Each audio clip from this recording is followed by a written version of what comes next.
Hello les illustros et bienvenue dans ce nouvel épisode du petit podcast. Pour commencer, j'ai le grand plaisir de vous annoncer que j'ai réussi ma soutenance de fin d'année.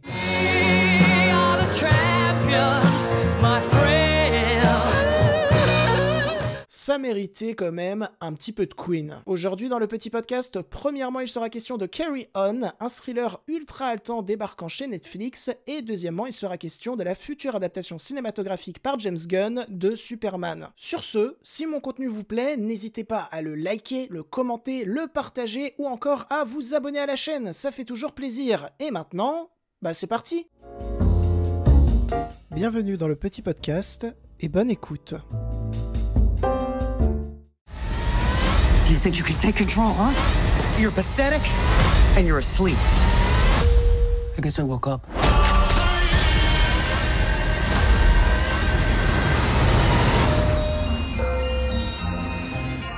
Carry On est donc un nouveau long métrage débarquant sur Netflix, réalisé par Jaume Collet-Serra, à qui l'on doit les excellents Jungle Cruise et Black Adam. Ah, il a fait Rétribution l'an dernier aussi, avec Liam Neeson, qui est stressé dans une voiture.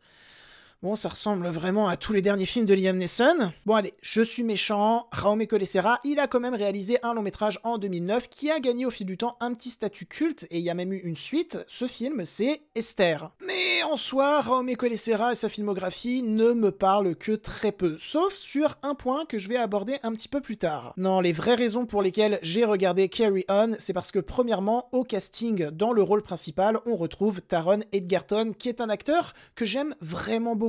J'adore ce qu'il fait dans Kingsman, j'adore encore plus ce qu'il fait dans Rocketman, et puis même ce qu'il faisait dans Tetris était très sympa également. Je sais pas si vous avez vu Tetris, c'est un super film, et en plus Taron Egerton, il est beau quand même. Ouh, fait chaud là. Et la deuxième raison pour laquelle j'ai regardé Carry On, c'est que j'adore Die Hard 2. Voilà, je dois le dire, j'adore Die Hard 2. Même si le meilleur c'est le 3 et qu'il n'y a strictement aucun débat possible là-dessus. Et donc, il y a 2 jours précisément, on était le soir, il était 23h, j'étais fatigué et au lieu d'aller dormir comme toute personne censée le ferait, je me suis dit « Oh, il y a Carry On sur Netflix !» Ça a l'air haletant. Bon allez, je vais me lancer ça va me réveiller. Mais j'avais un petit doute quand même, parce que en 2024, Netflix nous ont offert La Demoiselle et le Dragon, Atlas et le film Loup-garou. Et puis le film se lance. Et puis il y a le logo DreamWorks. Et puis je suis un petit peu rassuré. Bref, j'ai vu Carry On et je vous en parle dès maintenant. Who the hell are you? I'm the guy you listen to. Ethan, are you listening? Mais alors c'est bien gentil tout ça, illustre connu, mais que nous raconte donc ce long métrage? Eh bien tout simplement ceci. Un jeune agent de la sécurité aérienne doit affronter le chantage d'un mystérieux passager qui le menace de faire passer un colis plus que dangereux à bord d'un avion la veille de Noël. Et attention spoiler, c'est super Carry On. Alors, rectification... C'est super Carry On, mais il y a quand même certains défauts qu'il faut aborder. Mais vous savez quoi, aujourd'hui je suis heureux, j'ai réussi ma soutenance, donc je vais commencer par parler des qualités du long métrage. Et oui, je m'adresse à toi qui voulais que je commence par les défauts, je sais que tu es déçu, t'inquiète pas, ça va arriver. Bon, un petit peu plus haut, j'ai énoncé le fait que j'allais revenir sur un point de la filmographie de Jaume Collet-Serra que je trouvais plutôt appréciable. Et ce point n'est autre que le rythme. Quand on prend tous les films composant la filmographie de Jaume Collet-Serra, même ceux qui sont assez médiocre, il y a quelque chose qui nous saute à la gueule à chaque fois, c'est que c'est rythmé. Jaume Collet-Serra, il aime pas la fioriture. Non, faut que dans ses films, tout serve à quelque chose, faut que ça avance vite. Alors, pour certains de ces longs métrages, ça peut enlever de l'émotion, mais pour d'autres, ça peut vraiment servir l'histoire. Et je pense évidemment à Carry On. Parce que Carry On, dans son ADN profonde, n'est autre qu'une course contre la montre. Et ça se ressent au niveau de la mise en scène, au niveau du montage, mais également au niveau de certains agissements de personnages qui peuvent, d'un premier abord, nous paraître incohérents, mais quand on se concentre vraiment sur l'histoire, sur le développement des personnages et sur ce qu'ils souhaitent empêcher, eh bien finalement, on se rend compte que c'est plutôt justifié. Ce point-là est l'une des premières choses qui a tendance à vraiment m'intriguer dans le long métrage. La façon dont il va continuellement jouer entre ce qui est too much et ce qui n'est pas. Essayer d'avoir le spectateur en lui donnant une première impression sur une scène, sur une action, notamment du personnage principal, et ensuite en lui expliquant par l'image que cette action qu'on pensait peut-être un peu bête, un peu hâtive, ne l'était pas forcément. Autre chose qui m'a véritablement intrigué lors du visionnage du long-métrage, c'est son découpage. Alors je vais pas vous mentir, le découpage de Romé Colessera, il ne me passionne que trop peu généralement. Je trouve soit ultra basique, soit assez mauvais pour certains de ses longs-métrages. Et là, durant la première demi-heure, j'étais assez perdu, son découpage allait dans tous les sens, je comprenais pas trop pourquoi. Le truc c'est que lors de certaines scènes prétendument basiques, eh bien, à la caméra, on alterne énormément de points de vue. Et je me demandais pourquoi tous ces points de vue. Est-ce que c'est vraiment utile? Est-ce que ça raconte vraiment quelque chose? Raomé. Le truc, c'est que plus on avance dans le long métrage, plus on le creuse, plus on creuse surtout le méchant, plus ce découpage a du sens. Il est assez bête, mais il a du sens et il est efficace. Le méchant du long métrage est interprété par nul autre que Jason Bateman, et il faut savoir qu'il n'est pas tout seul. Il a une équipe qui a notamment accès à toutes les caméras de surveillance de l'aéroport. Ce qui fait que tous les faits et gestes de ce pauvre Taron Egerton, eh bien, ils sont vus, ils sont analysés, et ensuite ils sont transmis à Jason Bateman. Donc, lors de certaines séquences, cette multiplication absolument stratosphérique des points de vue, eh bien, elle trouve tout son sens là-dedans. La menace et le contrôle qu'exerce cette menace peut venir de littéralement partout. Tous tes faits et gestes sont visibles, tu ne peux rien faire contre cette menace. Et donc ce découpage est plutôt efficace, ma foi. Après, il est assez bête, comme je l'ai dit. Et pourquoi je dis qu'il est assez bête? Parce qu'il est surtout extrêmement facile. Je pense pas qu'ils se sont creusés la tête durant des heures pour réaliser le découpage de ce long métrage. En gros, la menace est partout, elle voit tous tes faits et gestes. Et du coup, je vais multiplier par 1000 les points de vue.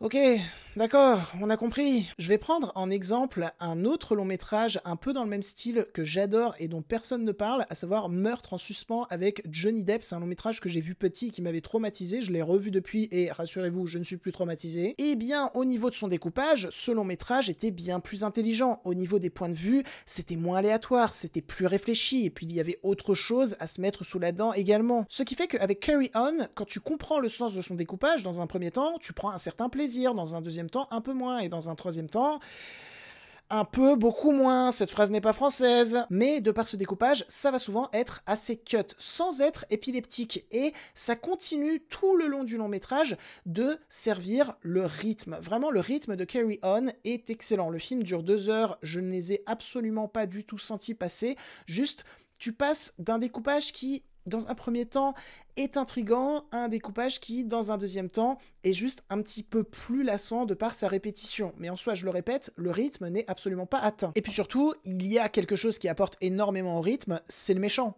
C'est ses choix, c'est ses retournements de situation qu'il va occasionner, qui sont à chaque fois tous plus fous les uns que les autres, tu les as pas vus venir, et tu te demandes vraiment comment le personnage de Taron Egerton va s'en sortir. Le méchant de ce film est en béton, et heureusement, parce que dans ce genre de film, s'il y a un point qu'il ne faut pas foirer, c'est le méchant. Et là, ils l'ont pas foiré, tant mieux. Il est ultra bien interprété par Jason Bateman, un acteur que je connais que trop peu, mais dont j'ai vachement envie de découvrir le travail maintenant. La façon dont ce personnage est continuellement impassible en termes d'émotion, alors qu'il s'apprête à réaliser une horreur, la façon dont sa façon de parler est ultra précise. Je sais pas si vous voyez ce que je veux dire. Je pense qu'on a tous connu une personne qui avait une façon de parler tellement précise que ça nous stressait. Et ben voilà, c'est Jason Bateman dans Carry On. Non, sinon pour les gros défauts du long métrage, je pense notamment au second du méchant qui sort tout droit d'un nanar. C'est pas possible de construire un second d'un méchant de la sorte en 2024. Pitié, arrêtez ça.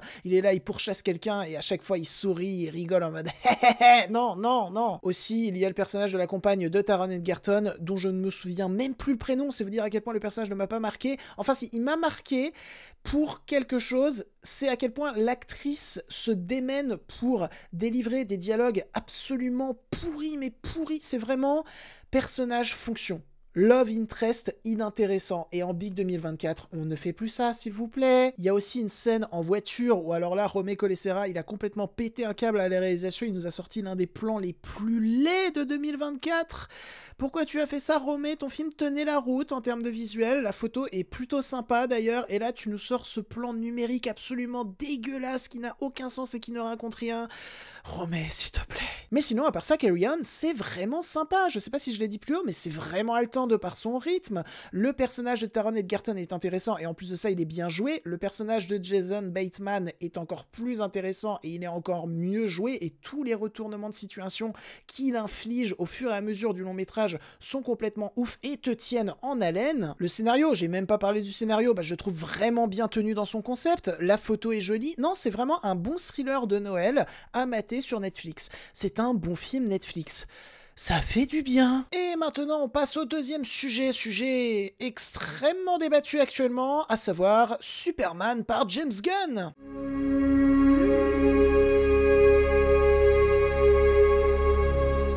Superman Legacy qui n'est plus Superman Legacy, car il est devenu juste Superman, mais qui est toujours réalisé et écrit par James Gunn, et ça les illustros, ça fait plaisir de fou, parce que je ne m'en cache pas, je ne m'en cache plus, j'adore le travail de James Gunn, que ce soit en tant que scénariste ou réalisateur. Je trouve que les 3 films Les Gardiens de la Galaxie sont les meilleurs films du Marvel Cinematic Universe. Je trouve que son The Suicide Squad est le meilleur film du DCEU, feu DCEU, excusez-moi. Et oui, parce que le DCEU entamé par Zack Snyder, eh bien il est mort. Il est mort et enterré. Ça ne sert à rien de vouloir le faire revenir. Arrêtez ceux qui essayent de faire ça. Moi-même, j'ai de la grande sympathie, vraiment, pour Batman vs Superman et Zack Snyder Justice League, mais arrêtez, s'il vous plaît, c'est un combat perdu d'avance. Parce que oui, le DCEU est mort, vive le DCEU, car avec son Superman, James Gunn va ouvrir une nouvelle porte pour les adaptations cinématographiques des comics DC, une nouvelle porte qui n'aura rien à voir avec la précédente. Vraiment, ça n'aura rien à voir avec les films de Zack Snyder, le film de Patty Jenkins, ou encore le film de David Ayer. Le film Superman de James Gunn, qui sortira le 9 juillet 2025, est là pour installer un réel nouvel univers cinématographique d'ici, qui va se développer au fil des années, et on l'espère se développer de bonne manière. Et d'ailleurs, j'ai turbo confiance les illustros. Je vous l'ai dit, j'adore James Gunn, comment je peux pas avoir confiance? Parce que déjà, James Gunn, en tant que metteur en scène, il déboîte. Chacun de ses nouveaux longs métrages possède une patte graphique extrêmement forte, différente de la précédente. Quand on prend Les Gardiens de la Galaxie 1, ça n'a rien à voir en termes de visuel avec Les Gardiens de la Galaxie 2. Et quand on prend Les Gardiens de la Galaxie 2, ça n'a rien à voir en termes de visuel avec Les Gardiens de la Galaxie 3. Donc, premièrement, savoir que James Gunn, quand il développe une saga sur le long terme, eh bien, elle se réinvente continuellement visuellement, c'est plutôt cool, c'est plutôt rassurant. On n'a pas la même tambouille à chaque fois. Par contre, ce qu'on a à chaque fois, c'est une rigueur technique absolument dingue. Vous prenez les 3 films Les Gardiens de la Galaxie, en termes de pur FX, c'est les meilleurs films du Marvel Cinematic Universe. Même Avengers Infinity War et Avengers Endgame, qui ont été assez travaillés sur ce point-là,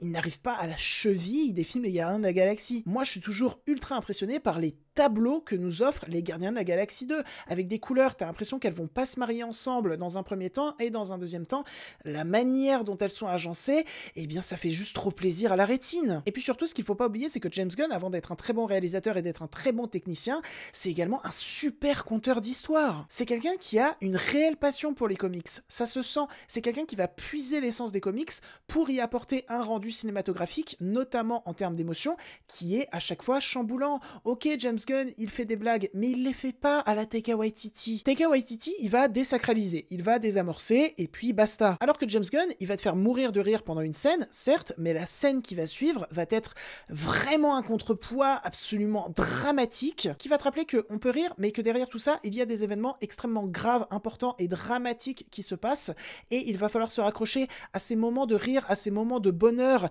qui ne sont que trop rares pour arriver à trouver la force de combattre toutes ces choses nauséabondes qui nous entourent. Et puis surtout, James Gunn, c'est toujours quelqu'un qui a eu un profond amour pour les personnages qu'il crée ou pour les personnages qu'il adapte. Donc je ne peux avoir que confiance dans son adaptation de Superman, tant James Gunn a toujours compris l'héritage colossal de certains personnages appartenant à certains comics. Et puis enfin, pour finir très rapidement, James Gunn, c'est quelqu'un qui sait s'introduire dans des univers déjà présents depuis pas mal d'années et qui sait surtout créer de nouveaux univers ultra percutants. L'univers des Gardiens de la Galaxie, c'est lui qui était derrière les manettes, et c'est un univers univers qui nous a tous passionnés, dans ses planètes, dans ses personnages, dans ses créatures, dans son développement. C'était toujours cohérent et ultra fort dans ses émotions, donc oui, j'ai turbo confiance en le Superman de James Gunn, j'ai turbo confiance dans le fait qu'il va lancer un univers cinématographique qui va être de plus en plus riche au fil des années. En plus, il a engagé Mike Flanagan pour le film Clayface, j'ai beaucoup trop hâte. Sur ce, j'espère que cet épisode du petit podcast vous aura plu. Si c'est le cas, n'hésitez pas à le liker, le commenter, le partager et à vous abonner à la chaîne. Sur ce, je m'en vais côtoyer d'autres univers d'ici et j'ai réussi ma soutenance, je le redis, mais je suis trop content. Allez, salut! Any way you want it, that's the way you need it. Any way you want it.